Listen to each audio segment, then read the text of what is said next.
जय हिंद साथियों, एलएमएल जनता की आवाज में स्वागत है। मैं हूं क्रांतिवीर पत्रकार मदन लाहौरिया। चर्चा बुलंद है कि हरियाणा सरकार कोरोना के मामले में हुई पूर्णतः फेल। जिस सरकार के राज में इंसान की मौत के संस्कार पर इंसान को कर्ज लेना पड़े संस्कार के लिए, तो उस सरकार के बारे में रावण, कंस, पापी और निर्दयी जैसे शब्द भी कम पड़ेंगे। ये चर्चा आज हम कर रहे हैं। हरियाणा राज्य के अंदर इस वक्त कोरोना के दूसरे फेज में जो हालात भयंकर बने हुए हैं, उन हालातों को देखते हुए आज ये शब्द हरियाणा की भाजपा सरकार के लिए हम इस्तेमाल कर रहे हैं। हमें इस बात का गुरेज नहीं, इन शब्दों को इस्तेमाल करते हुए पत्रकारिता का हम धर्म निभा रहे हैं, क्योंकि आज हरियाणा के अंदर पिछले 15 दिन से जो मौत का तांडव चल रहा है, यहां तक भी अगर हम कह दें तो वो शब्द कम है कि इंसानों का कत्ल किया जा रहा है कोरोना बीमारी की आड़ के अंदर। जो हालात हरियाणा के शहरों में चल रहे हैं, चाहे वो हिसार हो, गुड़गांवा हो, फरीदाबाद हो, पंचकुला हो, रोहतक हो, फतेहाबाद हो, इन सभी शहरों के अंदर रोजाना की सरकारी आंकड़े चाहे मृत्यु के 10, 12, 14 बताएं, परंतु अगर आप शमशान घाट की रिपोर्ट देखेंगे तो हर शहर के शमशान घाट की रिपोर्ट आ रही है 50 से 100, 150 तक की रोजाना के संस्कार की। तो ये बताएं ये क्या है? हरियाणा सरकार कहां गई? भाजपा की सरकार जो 6 साल से बैठी प्रदेश में, उसने क्या काम किया? जरा जनता सवाल पूछे। जनता सवाल क्यों नहीं पूछती? जनता इतनी अंधभक्त क्यों होगी हरियाणा प्रदेश की? जो हरियाणा प्रदेश हमारा दूध दही का कहलाया गया है, आज वहां इस प्रकार के जुल्म क्यों? वो जनता कब तक आप चुप बैठेंगे? मैं जनता से पूछना चाहता हूं कि जनता चुप क्यों है, मौन धारण क्यों कर रखा है? किस बात का भय है जनता को? आज हरियाणा के किसी भी सरकारी अस्पतालों की स्थिति के बिल्कुल जर्जर की हालात के अंदर है। 6 साल के अंदर जो हमारे हरियाणा भाजपा के अनिल विज जो स्वास्थ्य मंत्री बने थे, अपने आप को गब्बर सिंह कहते हैं, वो गब्बर सिंह है कहां पर? आज हरियाणा को एक एनजीओ के सहारे छोड़ दिया गया, और वो एनजीओ भी आरएसएस और विश्व हिंदू परिषद और भाजपा के लोगों की बनाई हुई। ये क्या हरियाणा को एनजीओ बनाना चाहते हैं? पिछले साल भी जब कोरोना का समय आया तो भी आरएसएस और भाजपा के समर्थित एनजीओ के लोगों ने हर काम संभाले। क्यों? क्या सरकारी तंत्र आपका फेल हो गया? सरकारी तंत्र आपने जानबूझ करके फेल किया। यह भाजपा की सरकार की साजिश है। कोरोना भी साजिश है। आप लोग मेरी बात को बड़ा मजाक के तौर पे समझेंगे, परंतु ये तथ्य हैं। इनको पूरी हरियाणा की जनता गहराई में छाने तो आपको हर चीज का जवाब मिलेगा। इस बात का हर चीज की जानकारी मिलेगी।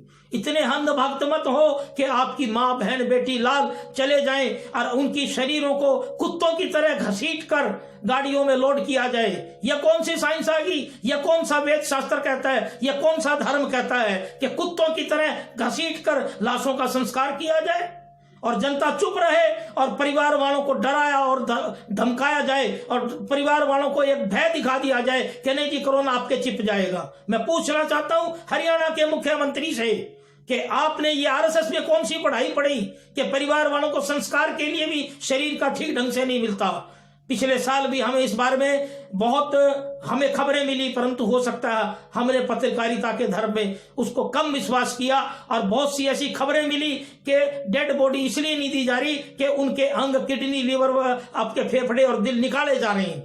बहुत सी जगह से हमें खबरें मिली, हमें शक हुआ, परंतु और इस बार भी हमने कई बार हमें वीडियो देखने को मिली है कि जो शरीरों के अंग निकाले हुए की और पीपी किट पहन रखी है उन लोगों ने और मास्क लगा रखे हैं। क्या वो वीडियो गलत हो सकती है? इस बात को हमने अभी 10 दिन से गहराई से जब छाना तो मैं हमारे सभी दर्शकों को एक चौंकाने वाले तथ्य, सच्चाई भरे बताना चाह रहा हूं। पूरे हरियाणा की जनता उस बात को चेक करे। आरएसएस के भी एक संस्था जो विश्व हिंदू परिषद है, उन्होंने एक समिति बना रखी है, दे दान दधीची समिति, यानी जो हमारे भारत के दधीची ऋषि हुए थे उसी की परंपरा पे, क्योंकि दधीची ने अपना शरीर दान किया था, परंतु वो हजारों साल पुरानी बात है, लाखों साल पुरानी।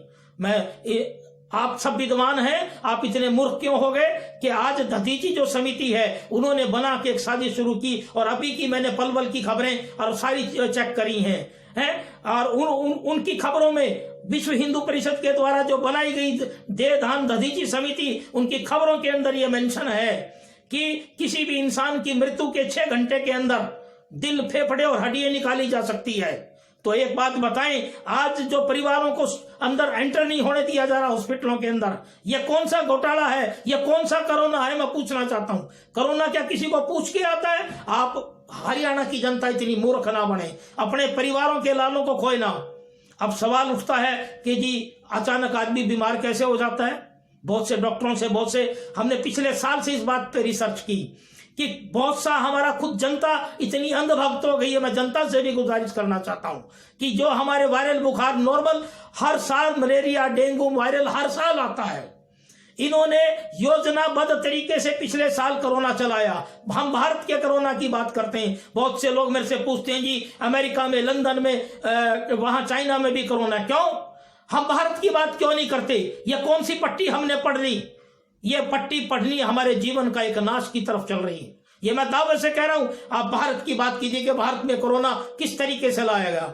हमारे भारत के माननीय प्रधानमंत्री नरेंद्र मोदी जी के द्वारा जानबूझ करके लाया गया, इस बात का हजारों बार उल्लेख हो चुका है कि बाहर से जो लाया गया जानबूझ करके, उसके बाद एक योजना, और यहां तक तैयारी हो गई कि इन्होंने अपनी टीम बिठा करके पिछले साल भी कोरोना का कोई ज्योतिष से संबंध जोड़ रहा है, कोई धर्म ग्रंथों से संबंध जोड़ रहा है, अनर्गल बातें कोरोना के नाम पे ताली थाली घंटे बजवाए। और आज आप, मैं दावे से कह रहा हूं, एक सबूत हमें एक ऐसा मिला है इस वर्तमान दूसरे फेज का कि कोरोना पर गाना बनवाया गया कलाकारों के द्वारा।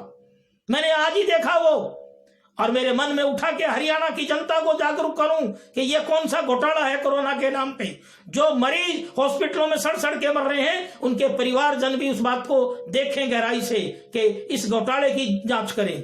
कोरोना के नाम पे गाना कलाकारों से बनवा दिया गया, तो आम आदमी को तो इतनी फुर्सत नहीं है। मैं जनता से पूछना चाहता हूं, जिसका व्यक्ति बीमार होकर के हॉस्पिटल में चला जाए, उसको रोटी भी नहीं भाती है, और वो परिवार किसी एनजीओ की दी हुई रोटी भी नहीं खाता है। उसी प्रकार पिछले साल की तरह यहाँ गुड़गांव में सैकड़ों संस्थाएं रोटी के नाम पे व्हाट्सएप पे लिखने लगी है।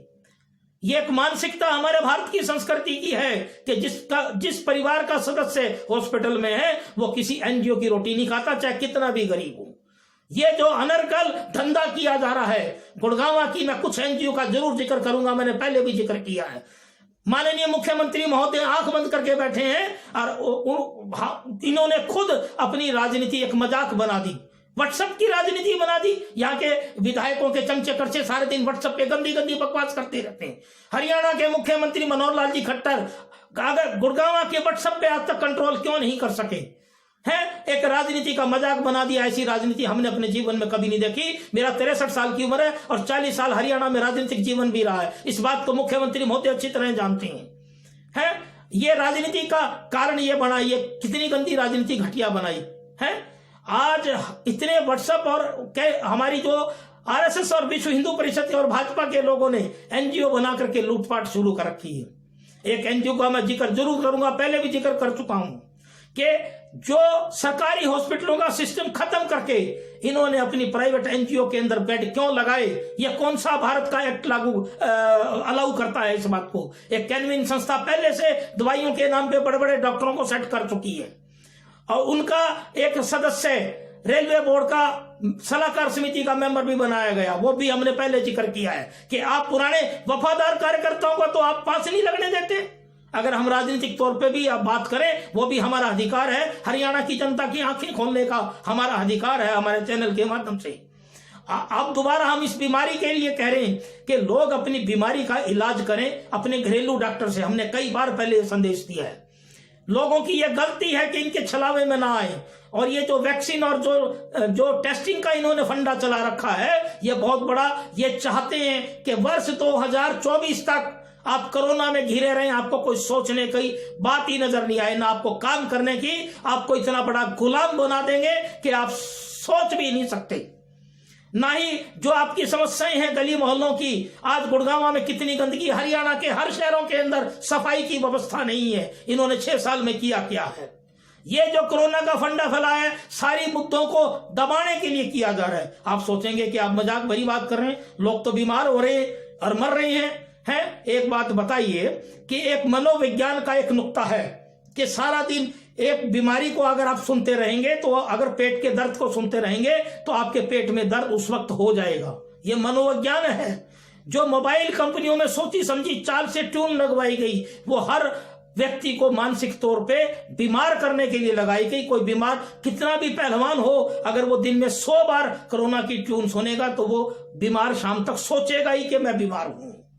इस मानसिकता को ध्यान से सोचें। और मैं गुजारिश और करना चाहता हूं हरियाणा के लोगों से हमारे चैनल के माध्यम से कि इस चक्रव्यूह से बाहर निकलें। सभी अपने आप को अपने घरों पे ठीक करें। हरियाणा सरकार के पास कोई व्यवस्था नहीं है। किसी हॉस्पिटल के अंदर अगर कोई ऑक्सीजन आ रही है तो पहले ही अपने एनजीओ के लोगों को दे रही। स्वदेशी जागरण मंच अलग बांट रहा है, विश्व हिंदू परिषद अलग बांट रहा है। उसी प्रकार सरकारी अफसरों का आदेश है। अफसर भी बेचारे क्या करें, उनको सरकार जैसे चलाती है वैसे ही वो चलना पड़ता है। आज हजारों की संख्या में लाशें जा रही हैं। हमने इस खबर के साथ कुछ खबरों की कटिंग लगाई है। हमारे सभी दर्शकों से मेरी गुजारिश है कि आपको उन खबरों की कटिंग के से भी मालूम पड़ जाएगा कि हरियाणा की हालात किस कदर चल रही है। हमारी इस वीडियो को सभी दर्शक अंत तक पूर्ण रूप से देखें और आने वाले समय में अपनी आवाज को बुलंद करें। ये मेरी खास तौर से हरियाणा के सभी लोगों से और सभी व्यापारियों से गुजारिश है। आपने देखा होगा कि जब किसान आंदोलन चला तो हमारे हरियाणा के मुख्यमंत्री ने किस कदर सड़कें खुदवाई। उन्होंने कोरोना के लिए कोई व्यवस्था नहीं की, सड़कें खुदवा दी, खंदक बनवा दिए जैसे कोई दूसरे देश के साथ युद्ध हो। परंतु किसानों का हौसला था, उनके खिलाफ कानून बनाए गए। कोरोना में क्या क्या नहीं हुआ उस बात को आप देखते हुए जो किसानों ने बहादुरी करी, मैं हरियाणा के सभी व्यापारियों से गुजारिश करना चाहता हूं कि इस गुलामी से बाहर निकलने के लिए यह बहुत बड़ा चक्रव्यूह रचा गया है।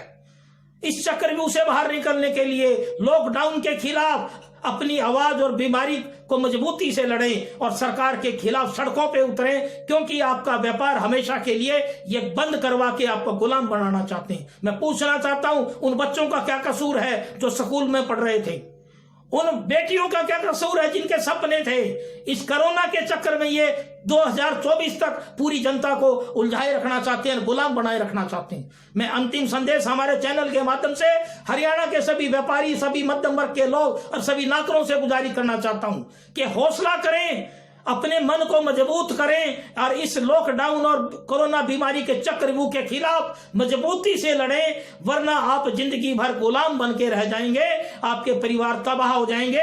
ये आरएसएस और भाजपा की बहुत गंदी रणनीति है, हम ये दावे से कह रहे हैं। और इस बात के आपके सामने कुछ सबूत आ भी चुके होंगे और आने वाले समय में और सबूत आ भी जाएंगे। जय हिंद, वंदे मातरम।